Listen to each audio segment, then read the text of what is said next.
I work with so many people on a journey of healing, and we can get so ahead of ourselves with all of the things, even like trying to do things like meditation or even breath work and all of that sort of stuff when our core like physiological needs are still not being met.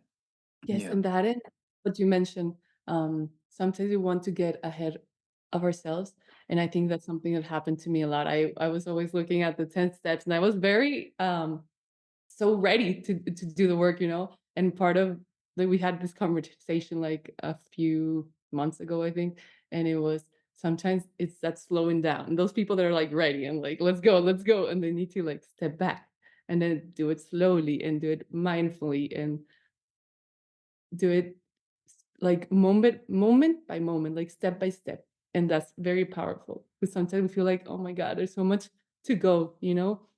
And we feel like paralyzed.